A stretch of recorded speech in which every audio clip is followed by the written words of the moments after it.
Hello प्यारे बच्चों, कैसे हैं आप सभी। आशा करती हूँ आप सभी बहुत अच्छे होंगे और अपनी पढ़ाई मन लगाकर कर रहे होंगे। जैसा कि आप सभी जानते हैं, मैं नेहा मैम स्वागत करती हूँ आपका अपने इस चैनल एनसीईआरटी फाउंडेशन क्लासेस पर। तो आज के लिए क्या है खास, आज मैं लेकर आई हूँ आप लोगों के लिए क्लास 6 का चैप्टर नंबर 5। तो चलिए सभी बच्चे फटाफट से हो जाइए तैयार, पेंसिल और बुक्स लेकर करते हैं अपने चैप्टर की शुरुआत। तो आज का हमारा चैप्टर है measurement of length and motion. बच्चे अब हम लोग जानेंगे मेजरमेंट के बारे में, यानी कि माप के बारे में। जनरली आप किसी लंबाई को या फिर कितनी गति कोई ऑब्जेक्ट कर रही है, इसको किस तरीके से आप नापते हैं, इसके बारे में आज हम लोग डिस्कस करेंगे। तो चलिए, Deepa, a curious 11-year-old girl lives in a town in the state of Haryana. बच्चे ये आप देख रहे हो, एक लड़की है जिसका नाम दीपा है और ये क्या है, एक क्यूरियस गर्ल है, यानी 11 साल की जिज्ञासु बच्ची है जिसको हर चीज जानने की उत्सुकता रहती है। और ये कहाँ रहती है, ये हरियाणा के एक टाउन में रहती है। The new school year has started. बेटा स्कूल का जो नया सत्र है ना, जो नया सेशन है वो स्टार्ट हो चुका है। Deepa needs a new uniform since she has grown taller. अब दीपा को क्या चाहिए, दीपा को एक नई यूनिफॉर्म चाहिए, क्योंकि आप लोगों को पता है ना, जैसे जैसे आप बढ़ते जाते हो तो आपकी हाइट भी बढ़ती जाती है, तो पुराने वाले जो आपकी यूनिफॉर्म्स होते हैं या जो आपके कपड़े होते हैं वो छोटे हो जाते हैं। Her mother takes her to a cloth shop. She asks for a 2-meter cloth piece. अब उनकी मम्मी उसको कहाँ लेके जाती है, कपड़े की दुकान पर लेके जाती है और वहां जाके वो क्या बोलती है, दुकानदार से 2 मीटर कपड़े के टुकड़े को मांगती है। The shopkeeper measures the cloth using a metal measuring rod. अब जो दुकानदार होगा, अगर आप लोग कभी अपनी मम्मियों के साथ गए होंगे तो आपने देखा होगा कि उनके पास के एक मेटल की रोड होती है ना, उससे उसको वो मेजर करते हैं और फिर काट के जो है उस कपड़े को आपको दे देते हैं। Then the tailor takes her measurement using a flexible measuring tape. अब फिर क्या करने लगते हैं वो, ये देखो ये है आपका मेजरिंग टेप, सभी बच्चों ने देखा होगा है ना, आजकल तो हर किसी के घर में होता है ये। तो इस मेजरिंग टेप की मदद से वो उसका नाप लेने लगे। Her mother instructs the tailor to increase the length of her uniform by 4 अंगुल 4 fingers width. अब उनकी मम्मी ने क्या निर्देश दिया, उनकी मम्मी ने बोला टेलर से कि आप क्या कीजिए, इसकी जो यूनिफॉर्म है उसकी लंबाई बढ़ा दीजिए 4 उंगल के बराबर, ठीक है, यानी कि 4 उंगलियों की चौड़ाई के जितना। Is it okay? Are the tape and rod similar to the scale that the elder sister has in her geometry box? What did mother mean by 4 अंगुल? अब क्योंकि मैंने आप लोगों को बताया था कि दीपा जो है वो कैसी लड़की है, क्यूरियस लड़की है, तो उसके दिमाग में क्या आने लगे, क्वेश्चंस आने लगे। अब पहला क्वेश्चन उसके दिमाग में जो हिट किया वो क्या था कि ये जो टेप है, ठीक है, और जो रोड थी जिनसे उन्होंने कपड़े को नापा था, क्या ये उसी तरीके से काम करता है या उसी की तरह होता है जैसे कि बड़ी दीदी के ज्योमेट्री बॉक्स में जो उसने स्केल देखा है ना, भाई उससे भी तो वो नापती है और इन्होंने भी उससे नापा है, तो क्या ये दोनों एक जैसे हैं। और मम्मी ने जो उनको बोला था 4 अंगुल, इसका मतलब क्या है, आपके पास सबके पास स्केल होगा है ना, सबके ज्योमेट्री बॉक्स में प्रेजेंट होगा। Deepa shares her experience with her school friends Anish, Hardeep, Padma, Tasneem and this leads to a discussion among them. अब बच्चे, अब दीपा के दिमाग में जो ये क्वेश्चंस थे ना, ये जो उसने एक्सपीरियंस फील किया था, इसने वो जाके अपने स्कूल के दोस्तों के साथ शेयर किया, ठीक है, जो भी उनकी क्लास के बच्चे थे जैसे अनीश, हरदीप, पद्मा, तस्नीम, इनको उसने बताया और ये उन सबके बीच में एक डिस्कशन का मुद्दा बन गया। ये देख सकते हो आप, दीपा है, अनीश, हरदीप, पद्मा और तस्नीम, ये सारे बच्चे आपस में डिस्कशन कर रहे हैं, ठीक है। 5.1 हाउ डू वी मेजर। चलिए अब बात करते हैं कि हम किसी भी चीज को कैसे नापते हैं। Hardeep says I have seen my grandmother measuring cloth by the length of N arm. बेटा हरदीप क्या बता रहे हैं कि मैंने अपनी दादी माँ को देखा है कि वो कपड़े ना अपने आर्म से, अपनी भुजाओं से नाप लेती हैं। Have you ever seen how a farmer measures land to divide his field into beds? He walks and counts the number of his streets, says Padma. अब पद्मा क्या कह रही है कि क्या तुम लोगों ने कभी किसान को देखा है, ये वो जो क्यारी बनाते हैं जिसके अंदर वो अपने पौध लगाते हैं, तो क्या देखा है आपने कि वो किस तरीके से उसकी लंबाई को नापते हैं। वे चलते जाते हैं और अपने पैरों की जो संख्या है ना, कदमों की जो संख्या है, उनको गिनते जाते हैं। किसने बोला ये, पद्मा ने। ओह, not just the strides. Sometimes they also use the length of their feet to measure. Add Anish. अब अनीश ने क्या बोला? अरे कदम ही नहीं, कभी कभी नापने के लिए वो अपने पैर के पंजों का भी यूज करते हैं. Deepa says excitedly, measuring length using body parts must be so fun. Let us also measure something using our body part. अब दीपा क्या कहती है कि अरे वाह, शरीर के अंगों से जो हम लोग ये नापने का काम करते हैं कितना रोचक है ना. चलो हम लोग शरीर के कुछ और पार्ट्स का यूज करते हैं चीजों को नापने के लिए. अब मेरे हिसाब से आप लोगों ने अगर थोड़ा सा भी फोकस किया हो, आप लोगों को पता हो, तो देखिए जरा, इस तरीके से पैरों का हम यूज करते हैं मापने के लिए. हाथों के लिए हम लोग जिस तरीके से अपनी जो उंगलियों के बीच का जो है ना, फिंगर्स का हम लोग यूज करते हैं, फीस्ट का यूज करते हैं. इसी तरीके से आप अपने हाथों से कैसे 1 इंच के लिए आप इसका यूज करते हो, 2 इंच के लिए आप थंब का यूज करते हो, 4 इंच के लिए आप अपनी फीस्ट के जो आगे वाला पार्ट है इसका यूज करते हो, है ना. फिर ये देखो, ये 18 इंच, 9 इंच, 6 इंच. तो इस तरीके से हम लोग अपने बॉडी पार्ट्स का यूज करते हैं डिफरेंट डिफरेंट चीजों को मेजर करने के लिए.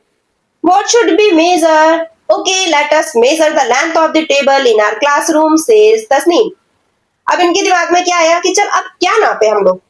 तो तस्नीम ने क्या बोला, चलो ठीक है, हम लोग एक काम करते हैं, हम लोग जो हमारी क्लास में टेबल है ना, सबसे पहले इसी की लेंथ नापते हैं. Padma adds, and which body part should be used to measure it? तो इस टेबल को नापने के लिए हम कौन से बॉडी पार्ट का यूज करेंगे? Deepa says, let us use our hand span. I will show you how to use it. Figure 5.1. I have seen many mothers using it. She called it ballast. अब दीपा ने क्या कहा? दीपा कहती है कि चलो मैं बताती हूँ तुम लोगों को, हम लोग क्या करेंगे, अपनी हाथ की मदद से हम लोग इस टेबल को नापेंगे. मैंने अपनी मम्मी को ऐसे कई बार जो है ना अपने हाथ से नापते हुए देखा है, जिसको क्या बोला जाता है, जिसको बालिश बोला जाता है, यानी कि हैंड स्पैन. ये देखो फिगर के अंदर, आप लोगों ने भी कई बार ऐसे किया होगा, है ना. Hardeep adds, okay, let us also note down our measurements. अब हरदीप ने क्या कहा, चलो ठीक है, आओ हम लोग नापते हैं और नापने के बाद इसको हम लोग नोट डाउन भी करते हैं. अब देखो table 5.1 measuring the length of the table. अब इन बच्चों ने क्या किया, अपने हाथों का यूज करके, ठीक है, टेबल को नापना शुरू किया. अनीश ने किया तो स्लाइटली मोर देन 13, यानी 13 से थोड़े अधिक उसके हाथों की संख्या आई. पद्मा में 13 आए, तस्नीम का 13 से थोड़ा सा कम आया, दीपा का 13 और 14 के बीच में आया, और हरदीप का 14 आया. Padma says, oh, the number of hand span is different for all of us. So what can we say about the length of the table? अब पद्मा क्या कहती हैं कि अरे मेज की जो लंबाई है, अगर हम लोग अपने अपने हाथ से इसको मेजर कर रहे हैं, तो हम सबके हैंड स्पैन के नंबर अलग अलग आ रहे हैं. तो हम लोग टेबल की लेंथ को एग्जैक्टली नापेंगे कैसे, कितना बताएंगे? But why should the number be different? Hardeep asked thoughtfully. अब हरदीप के दिमाग में एक क्वेश्चन आया कि ऐसा क्यों हुआ कि सबके जो नंबर है वो अलग अलग क्यों आए. Tasneem says, I can guess. Our hand spans are of different sizes. Tasneem ने कहा कि मैं अनुमान लगा सकती हूँ इस बात का, हमारे जो हाथ है ना, हमारे हाथ का जो साइज है वो अलग अलग है, इसकी वजह से हम सबके जो हैंड स्पैन के नंबर है वो अलग अलग आए. Anish gives an idea. Let us check this. अब अनीश ने एक आइडिया दिया कि चलो इसका भी हम लोग क्या करते हैं, इस चीज को भी हम लोग चेक करते हैं.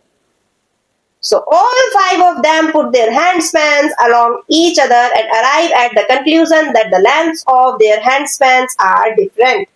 बच्चे, अब इन्होंने क्या किया, एक दूसरे पांचों ने अपने अपने हाथों को एक दूसरे के ऊपर रखा है, है ना. आप लोग जैसे मेजर करते हो ना हैंड्स को, 2 हैंड्स को आप क्लैपिंग की तरह जोड़ते हो ना, तो आप लोगों को पता लगता है कि किसका लंबा है, किसका छोटा है. इस तरीके से उन 5 बच्चों ने भी यही किया, और उनसे क्या निष्कर्ष निकला कि सच में ही सबकी जो लेंथ थी हाथों की वो अलग अलग थी. Deepa says thoughtfully, no wonder people use scales and measuring tapes. अब दीपा ने क्या कहा, अच्छा तो इसीलिए जो सब लोग हैं वो स्केल्स और मेजरिंग टेप का यूज करते हैं, है ना. अगर भाई सब अपने अपने हाथों से यूज करने लगेंगे तो सबका डिफरेंट डिफरेंट मेजरमेंट आएगा. तो इसीलिए क्या बनाए गए हैं, स्केल्स और मेजरिंग टेप्स बनाए गए हैं. Deepa and her friends compare the length of the table with the length of their hand span. अब दीपा और उनके जो साथी थे वो अपनी अपनी हैंड स्पैन के जरिए टेबल की लेंथ का क्या कर रहे थे, कंपेयर कर रहे थे. The length of the table is expressed in terms of their hand spans. अब उसकी जो लेंथ थी वो किस वे में एक्सप्रेस हुई थी, मीटर सेंटीमीटर ऐसा तो कुछ नहीं था ना. सिर्फ हम लोगों ने इस बेसिस पर मेजर किया कि 13 हैंड स्पैन आ रहे हैं कि 14 आ रहे हैं. Here the hand span used for measurement is an example of a unit. बेटा यहाँ मापने के लिए जो हाथ हम लोग उपयोग कर रहे हैं, ठीक है, इसको क्या बोल सकते हैं आप? इसको बोल सकते हैं एग्जाम्पल ऑफ अ यूनिट, यानी कि ये क्या है? एक यूनिट का उदाहरण है। And the length is expressed in 2 parts, और लेंथ को कितने पार्ट्स में एक्सप्रेस किया जाता है? 2 पार्ट्स में। एक तो नंबर होता है और एक आपकी यूनिट होती है। जैसे कि उदाहरण के लिए अगर मैं आप लोगों को बताऊं, if the length of the table is found to be 13 hand span, then 13 is the number and hand span is the unit selected for the measurement. देखो अभी हम लोगों ने क्या बोला?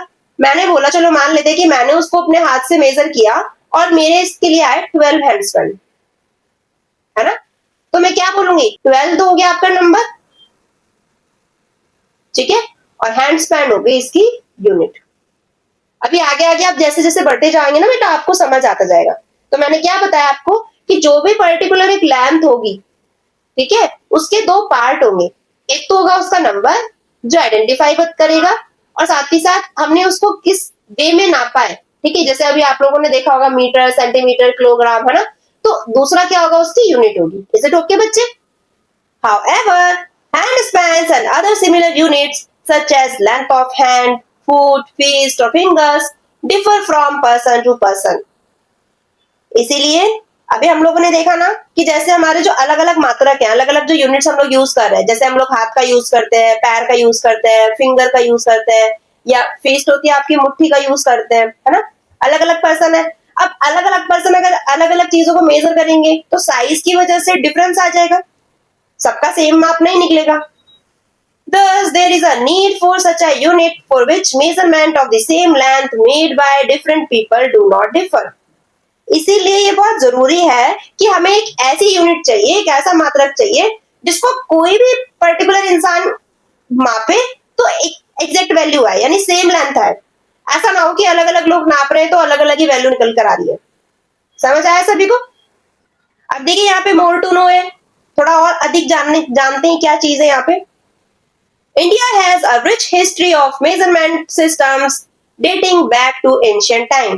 बेटा प्राचीन काल से भारत में नापने की जो ये जो प्रोसेसेस है ना, ये जो सिस्टम है, इसका एक अलग ही इतिहास रहा है। अंगुल, finger with, multiples of angul, dhanush and yojana are some of the units mentioned in ancient Indian literature. बेटा भारत के इतिहास में कुछ मात्रक थे जिनका वर्णन किया गया, जिनके बारे में बताया गया। जैसे आप लोग देखते हो अंगुल, यानी कि जो 4 उंगली के बीच की जो चौड़ाई होती है ना, है ना, जनरली आप बोल सकते हो कि उंगलियों के बीच की जो चौड़ाई होती है, इनको अंगुल बोला जाता है। ठीक है, कई तरीके के अंगुल्स हैं, 2, 1, 4, इन सब पे अलग अलग मेजरमेंट होते थे। ठीक है, ऐसे धनुष हो गया, ऐसे आपका जो है योजन हो गया, इस तरीके के कई सारे जो है मात्रक का वर्णन है। कहाँ पर? हमारे इतिहास में। और इनको यूज कहाँ कहाँ किया जाता था? जैसे कि आर्टिफैक्ट्स को मेजर करने के लिए, ठीक है, आर्किटेक्चर में, एंड टाउन की जब प्लानिंग की जाती थी ना, यानी घर वगैरह जो ऐसे बनाए जाते थे, उसमें इसका यूज किया जाता था। The angul is still used by traditional crafts people like carpenter and tailors. ये जो अंगुल वाली विधि है, ये आज भी लोगों द्वारा यूज की जाती है। किनके द्वारा? जैसे कि कारपेंटर आपने देखा होगा, टेलर्स आपने देखा होगा। क्यों? क्योंकि क्या होता है, छोटी छोटी चीजों को नापने के लिए ना ये क्या करते हैं, अपनी उंगलियों का यूज ज्यादा करते हैं। Several objects with ruled markings, which could be scales, have been excavated from sites of the Harappan civilization. हम लोगों ने पढ़ा है ना, जो हड़प्पन सिविलाइजेशन है, जो हड़प्पा सभ्यता है, उसमें भी कई तरीके की ऐसी वस्तुओं के बारे में देखा गया है या चिन्ह के बारे में पाया गया है, जो ये बताती है कि हो सकता है कि उस टाइम पर भी नापने के लिए चीजों का यूज किया जाता था। ठीक है, या पर्टिकुलरली हम बोल सकते हैं कि वो स्केल्स की तरह काम करते थे। 5.2 स्टैंडर्ड्स यूनिट्स। अब हम लोग बात करेंगे मानक मात्रकों की। स्टैंडर्ड क्या होते हैं बेटा? आपके मानक, और यूनिट होती है मात्रक जिनसे आप किसी भी पर्टिकुलर चीज को नापते हो। ठीक है, several systems of unit evolved with time in different parts of the world. देखो समय के साथ साथ संसार के अलग अलग भागों में ना जो ये मात्रक प्रणालियां थी, ये विकसित हुई। अलग अलग जगह पे अलग अलग तरीके की मात्रक प्रणालियां जिससे चीजों को नापा जाता था। However, when people started traveling from one place to another, it created a lot of confusion. अब इससे क्या होने लगा कि जब मान लो कि मेरे एरिया की स्टैंडर्ड यूनिट है, ठीक है। अब हमें पता है, जो हमारे आसपास रह रहे हैं उनको पता है, लेकिन अगर मैं कहीं दूसरे देश जाती हूँ, ठीक है, तो वहां पे क्या हो जाएगा, वहां पे कुछ और सिस्टम होगा, तो मेरे लिए कंफ्यूजन क्रिएट हो जाएगी, मुझे समझ नहीं आएगा, है ना। तो इसलिए लोगों को क्या होने लगा, जब वो एक जगह से दूसरी जगह ट्रैवल करने लगे तो उनको बहुत सारी कंफ्यूजन होने लगी। This led to the different countries come together and adopting a set of standard units of measurement. और इसी का परिणाम क्या निकला, जो संसार के अलग अलग देश हैं वो एक साथ आए और इन सब ने मिलकर एक सिस्टम को अपनाना शुरू किया। And the system of unit now is known as the International System of Units or SI units. और कौन से सिस्टम को इन्होंने अपनाना शुरू किया, उसको क्या कहते हैं, उसको कहते हैं बेटा इंटरनेशनल सिस्टम ऑफ यूनिट, यानी कि अंतरराष्ट्रीय मात्रक प्रणाली, ठीक है, जिसको सभी फॉलो करते हैं। The SI unit of length is metre, its symbol is m। देखो, जब आप किसी भी चीज की लंबाई नापोगे ना तो किसमें नापोगे, मीटर में, ठीक है, और इसका चिन्ह क्या होता है, इसको दर्शाते किससे, m से। A meter scale is shown in figure 5.2. 1 meter m is divided into 100 equal division. Each division is called a centimeter. अब ध्यान से समझना बेटा, देखो यहाँ पे एक मीटर स्केल आपको दिया हुआ है, लेकिन आपको बहुत क्लियरली इसमें विजिबल नहीं है, है ना। देखो जरा, ये जो आपका मेजरिंग टेप आप लोग देख रहे हो, ये देखो सेंटीमीटर यहाँ पे आपको लिखा हुआ नजर आ रहा है, 0, 1, 2, 3, 4, 5, 6, है ना। तो इस तरीके के जब टोटल 100 डिविजन्स मिल जाते हैं, ठीक है, तो ये 100 डिविजन्स मिलकर क्या बनाते हैं बेटा, ये बनाते हैं 1 मीटर। मेरी बात समझ में आई? यानी कि जब आप 100 सेंटीमीटर तक की लेंथ को मेजर कर लेते हो, वो लेंथ आपकी किसके बराबर आएगी, 1 मीटर के बराबर। मेरी बात सभी बच्चों को समझ आ रही है? तो मैं यहां से कह सकती हूँ कि 1 मीटर जो है बेटा वो आपका 100 सेंटीमीटर के बराबर है।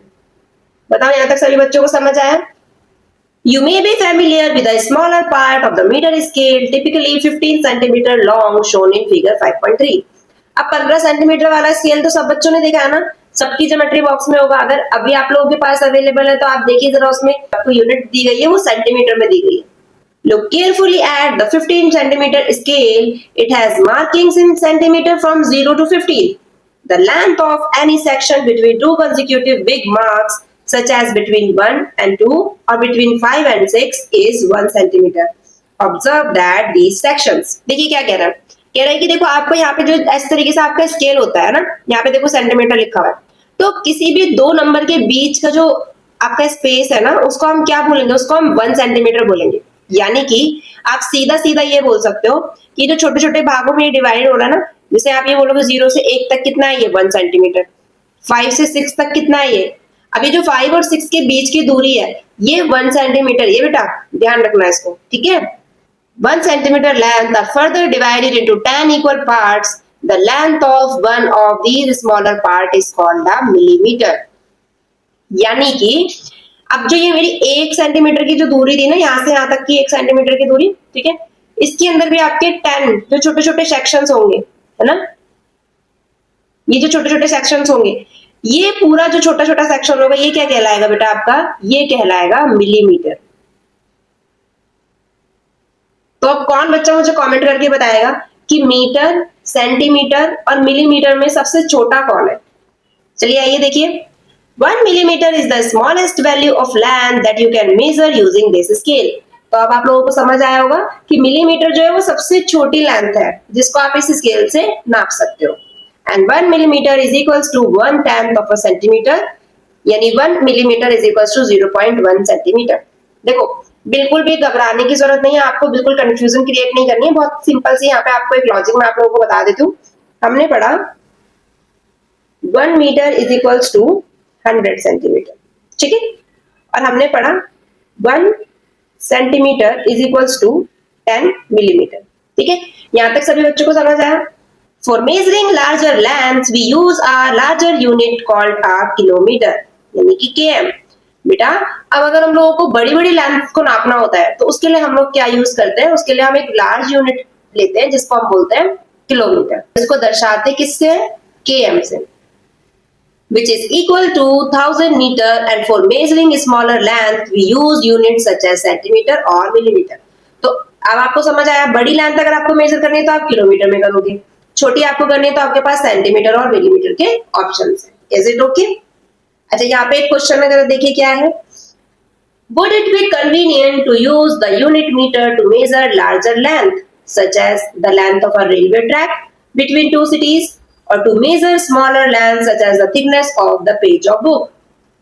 कह रहे कि जो बड़ी बड़ी लंबाइयां है, जैसे मान के चलो कि दो शहरों के बीच में अगर रेल की पटरियां मैं बिछा दूं तो उनकी जो लंबाई है, ठीक है, और अगर आप देखोगे कि कोई आपकी बुक है, बुक का जो पेज है उसकी जो मोटाई है उसको नापने के लिए, क्या इन सभी चीजों को नापने के लिए ये जो मीटर का मात्रक है इसके जो यूजेस हम लोग कर रहे हैं, हम लोग बोल रहे हैं कि इनकी मदद से हम लोग मेजर कर सकते हैं, तो क्या इन दोनों चीजों के लिए भी हम इसका यूज कर सकते हैं?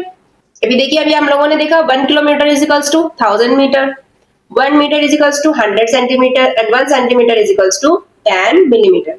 In some scales you might have noticed another scale marking. अब बेटा आप लोगों ने देखा होगा कि कुछ स्केल ऐसे होते हैं जिसमें जो हम मार्किंग पढ़ रहे हैं अभी तक वो तो होती है, लेकिन साथ ही साथ हमने देखा उसमें कुछ और मार्किंग भी देखने को मिलती है. This scale marking is in inch. क्या आप लोगों ने देखा अपने स्केल, कोई ऐसा स्केल जहां पे आपने देखा INCH ऐसे करके कुछ लिखा हुआ होता है, वेयर जहां पे 1 इंच का मतलब कितना होता है 2.54 सेंटीमीटर. बेटा ये जो भी आप लोगों को यहाँ पे दे रहा है ना ये आपको याद होने चाहिए, अच्छे से ये पता होने चाहिए, ठीक है. मैं इसको रेड मार्क कर देती हूँ. तो अगर मैं आप लोगों से बोलूं कि 1 इंच कितने के बराबर होगा तो आप क्या बोलोगे मैम 2.54 सेंटीमीटर के.